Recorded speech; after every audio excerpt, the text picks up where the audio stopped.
¿Qué tal? Estamos en Inside Out, de adentro hacia afuera.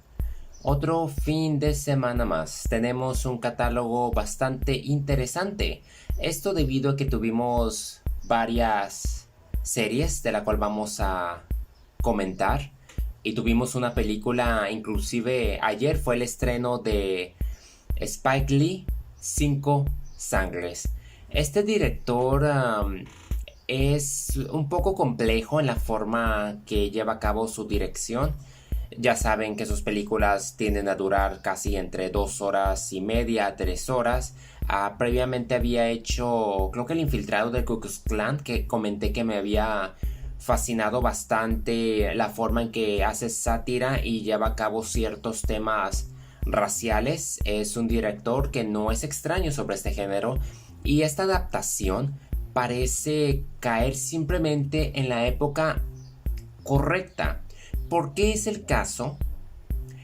La trama inicia inmediatamente sobre 4 veteranos de la guerra de Vietnam que después de varias décadas deciden regresar a aquel país donde combatieron con tal de recuperar los restos de su quinto integrante que falleció y recolectar un tesoro que sepultaron antes de irse de regreso a los Estados Unidos.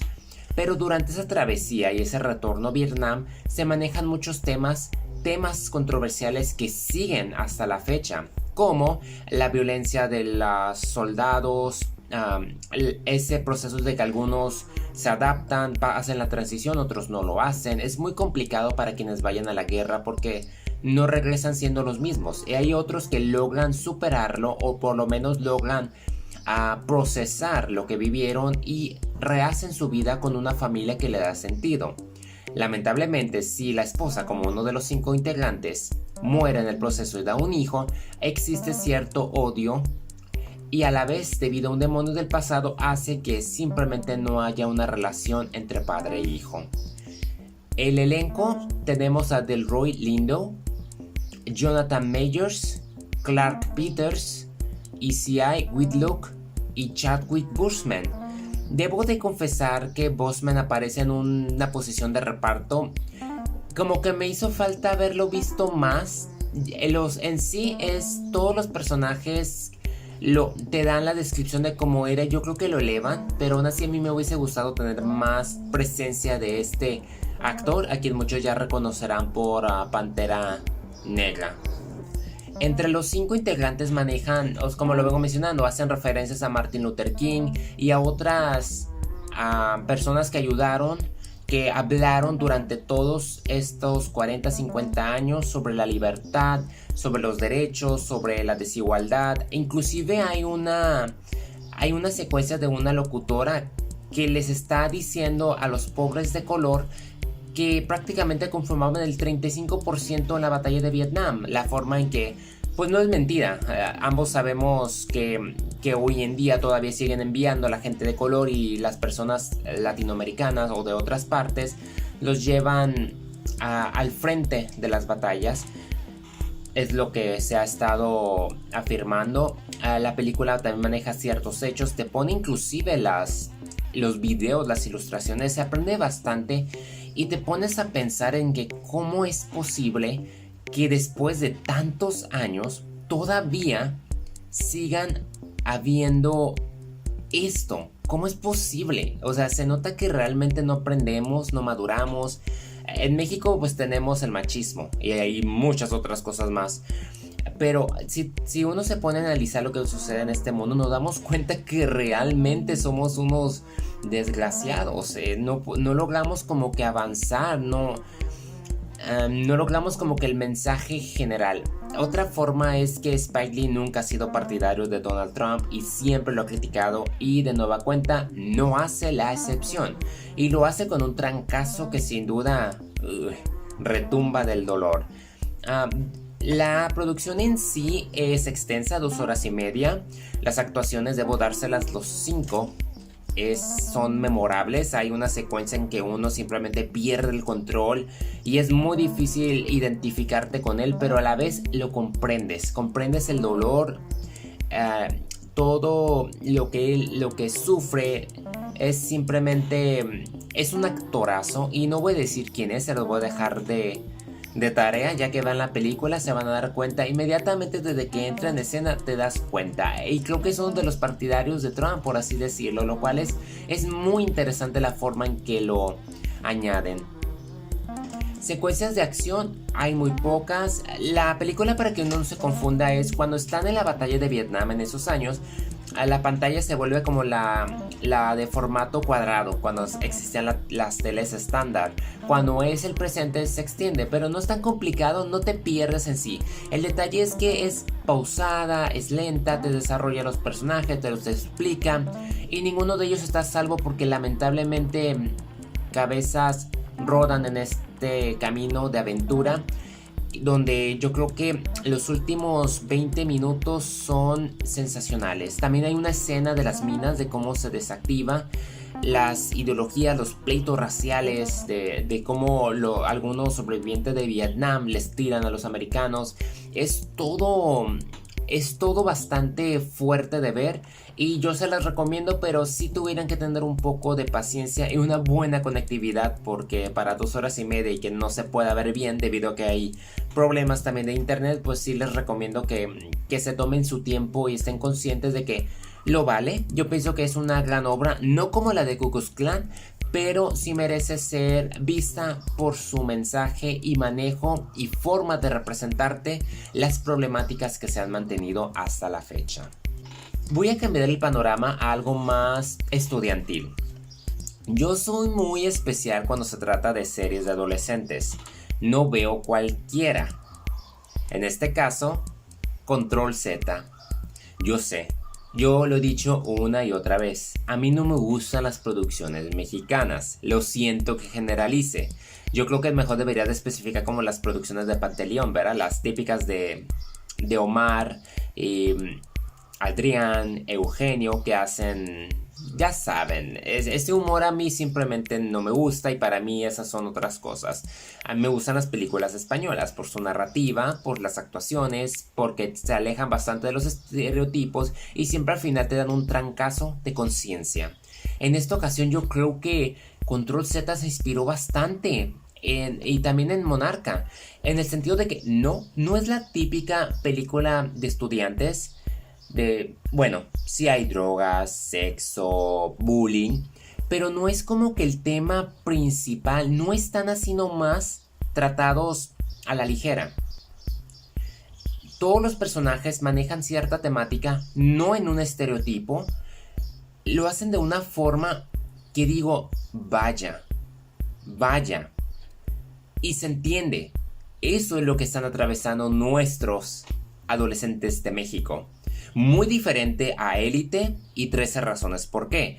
Élite empezó bien, la segunda temporada lo hizo fenomenal, pero el detalle fue que tenía de todo. Era como un buffet estereotipado, donde ya no había ni buenos ni malos, sino toda una revoltura, donde todos eran una hermandad que protegía a un asesino, porque el asesino realmente se volvió más débil.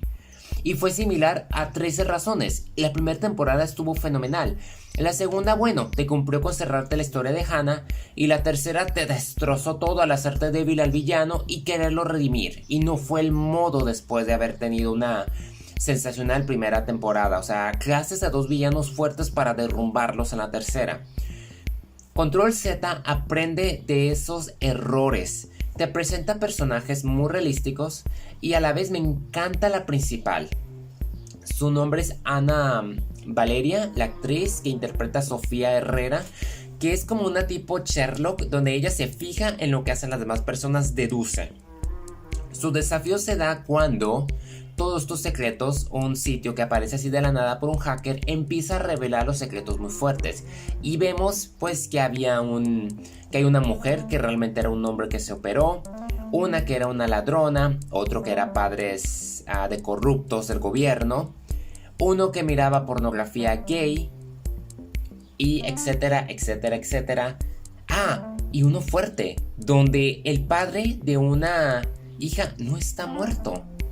Y tenemos a un director que da un mensaje al principio. El del celular me gustó mucho lo que hayan mencionado de que todos vivimos apegados al celular. Control Z, aunque todavía no encuentro por qué su título, es una serie en sus 8 capítulos de casi media hora a 40 minutos que hubo uno, que te entretiene. Es pausada, se toma su tiempo, no se apresura, los actores se desenvuelven de una manera que puede ser creíble, nadie cae en el melodrama y no hay como que explosiones ni asesinatos. Hay sorpresas, eso sí, giros que no te hubieses esperado, como el final. Los últimos 20 minutos fueron geniales. Es como que del capítulo 1 hasta el 8, la serie poco a poco fue formándote las piezas, porque radica todo más en el contexto, no en el hacker. El hacker es como un distractor, que es donde yo siento que fue su punto negativo. Yo, que soy muy observador, yo deduje quién era el hacker desde el principio. Me lo imaginé, y yo creo que también está hecho de esa forma porque cualquiera se va dando cuenta. Si uno ha visto otras series, más o menos conoce el lineamiento. Eso no lo hace malo. Aquí lo que lo compensa es qué va a hacer el hacker. Porque el hacker no es una persona débil, es una persona que toma una estructura de una serie que se llamaba Heaven, que si tú quieres tú puedes ver los últimos 2 capítulos y ya le entendiste a todo. Pero tienes que verlo desde el principio porque simplemente todo ese enredo, las personificaciones son tan jugosos que estoy sorprendido. Para hacer una serie mexicana, mis respetos.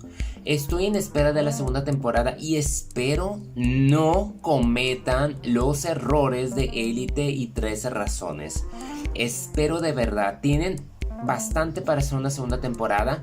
La tercera yo siento que estaría en riesgo, pero sería cuestión de ver cómo lo van a preparar todo.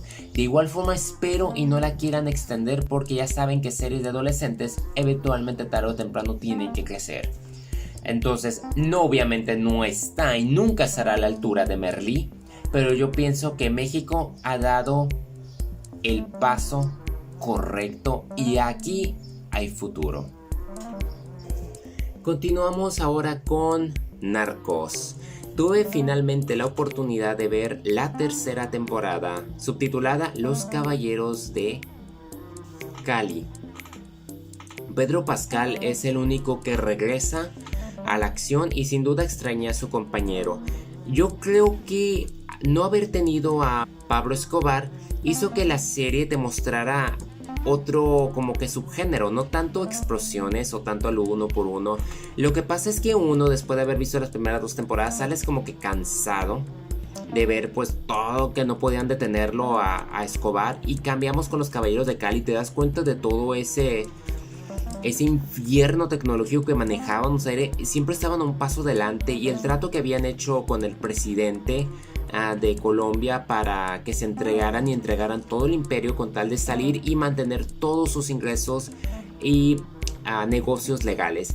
Pero sucede que el detective Javier Peña, en su nuevo puesto de encargado como de la DEA, es un puesto como de coordinador, decide meter las manos y empieza a capturar a los padrinos, y es ahí donde todo se vuelve de acción, suspenso.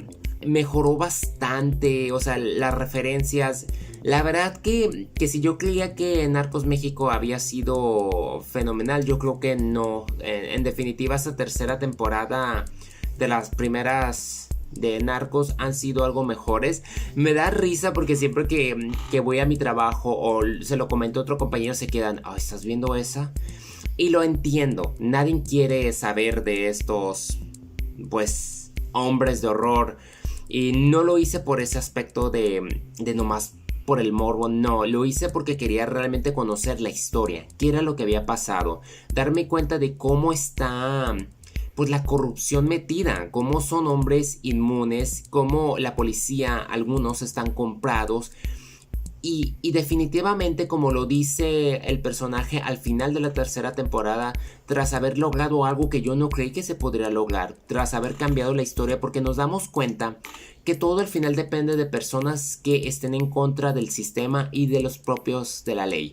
Si hay una persona buena, que es lo que nos hace falta mucho en nuestro país, entonces pudiéramos hacerse los cambios, a pesar de todo estarlo teniendo en contra. Me gustó bastante y al final lo dice, es un cuento de nunca acabar y es cierto, estuvo Escobar, se fue, llegaron los Caballeros de Cali, se fueron, siempre sale otro. En México era Félix, el Chapo, ahora quién más va a entrar. También vemos creo que es ya se me olvidó ese del cielo. Vemos bastantes conexiones, bastantes referencias y es sin duda, sí aprendí bastante de cómo es este caos realmente y cómo no hay, la única solución es que realmente la ley se aplicase en su totalidad y no hubiese hombres corruptos. Pero por el momento sabemos, al menos que en México, tras haberse hecho como que un pacto a escondidas, aunque digan que no, pues sinceramente nadie se va a meter con ese asunto. Porque hay otros más importantes como el Tren de Maya que simplemente está sacando lo peor y ahí como que gacho, ¿no? Para las personas que digamos no es como que bueno, yo ni siquiera lo voy a poder usar aun si es que se hiciera en 3-4 años y se está pagando de nuestros impuestos, así que sí hace falta ahí como que algo totalmente diferente. Nos hace falta una gente como Peña para que ponga al gobierno y logre encontrar a ese corrupto que está en la silla presidencial. Ya para cerrar, continuando con la música y el home office, me reencontré con los Backstreet Boys. Yo sé, va a ser chistoso que lo diga. Me acuerdo que había en aquellos tiempos cuando o eras NSYNC o Backstreet Boys y todas querían ser Britney Spears y todos estábamos enamorados de Britney Spears. Hasta había una canción, si no mal recuerdo. Yo no me había dado cuenta que los Backstreet Boys todavía seguían. Creo que tienen desde el 93. Ya tienen como... ¿Cuántos años serán? 23 años. Tienen bastante. Y no sabe que Nick tenía como 13 o 14 años cuando inició la banda. La verdad, yo los conocí por mi hermano. Él era quien compró los primeros 3 discos. Las canciones como All I Have to Give o Never Break Your Heart eran como que... ¡Uy! Que te cortabas las venas, las escuchaba. Y ahí llegó el disco Millennium, que para mí ha sido el mejor disco que se haya grabado. Canciones como Larger Than Life, I Want It That Way, Spanish Eyes, no necesariamente se volvió en un sencillo, pero fue una canción de un disco que todas sin excepción fueron fenomenales. Por ejemplo, tenía Show Me the Meaning of Being Lonely, The One, The Perfect Fan, que fue escrita para sus madres, No One Else Come Close to You, otra romántica, Back to Your Heart, cuando tocaba el piano. La que nunca se volvió sencillo debió de haber sido es Don't Want You Back, y cada que la escucho la siguen cantando en sus conciertos, porque acabo de ver un concierto de ellos que dieron el año pasado en Argentina. Se avientan 2 horas, o sea, todavía tienen ese boom. Obviamente Brian es el quien sufrió de la garganta, no puede tocar muy bien, no puede cantar muy bien debido a algo que sufrió, pero aún así él va a la gira. Hay momentos en que le sale la voz con claridad y con volumen, y hay otros en que los demás le tienen que ayudarle, como Kevin o Nick le hacen el paro y se lo normalizan la voz para que no se escuche tanto, en el buen sentido. Son un equipo y se apoyan, es lo que me gusta bastante. Y qué mala suerte que lo descuidé. Shape of My Heart es una canción que me gustaba. Black and Blue fue el último disco que compró mi hermano antes de dejar de ser seguidor. Esto porque me acuerdo que habían lanzado un rumor de que si te gustaban los Backstreet Boys era que porque te gustaban los hombres, lo cual era algo tonto, ¿no? En ese entonces, yo estoy hablando como del año 2000-2001. Desde entonces, véanlo, hay cosas que simplemente no se superan. A mí, o sea, independientemente de los gustos que yo, no tienen nada que ver. Si a ti te gusta un cantante o una cantante, independientemente eso no te define, o sea... En cuestiones de orientación, o sea, por favor, no sean payasos. A mí me gusta, por ejemplo, Celine Dion. Yo escuchaba a Barbra Streisand por mi madre. Hoy en día, en el home office, pues ya me volví más de Imagine Dragon, Bastille, U2, que casi no los he escuchado, Justin Timberlake. Pero Backstreet Boys tiene algo que son canciones llenas de amor, de esperanza, buen mensaje. No solamente es baile, es como que el romanticismo a veces a lo mejor cursi pero aceptable, es muy bienvenido. Por ejemplo, yo tengo que mencionar que había varias canciones como Unbreakable, In a World Like This, que fue una de las canciones que tenía muy pegadas, pero recientemente el año pasado sacaron DNA. Y de DNA hay un sencillo que es Don't Go Breaking My Heart y Chances. Esas dos canciones son como que me regresaron al espíritu de Millennium.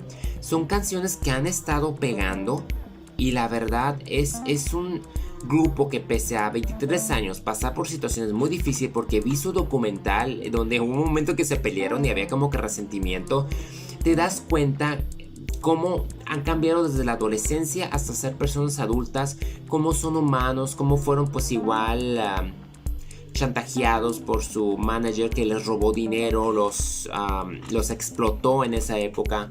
Vemos también cómo su religión en algunos casos sigue intacta. Hay una persona que es muy creyente, es como que el que maneja mucho la fe interna.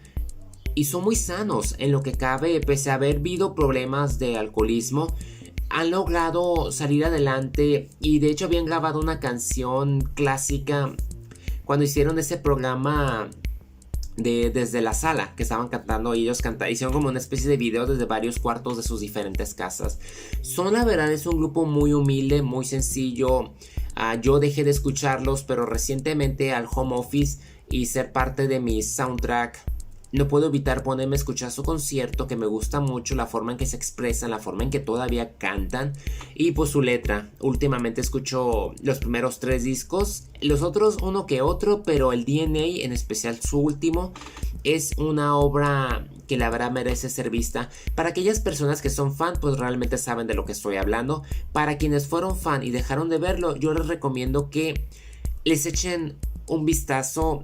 Nunca está de más recordar un pasado muy bonito. En cierta manera, yo no tuve la mejor adolescencia. Yo tuve muchos problemas en la secundaria y en la preparatoria, en la universidad.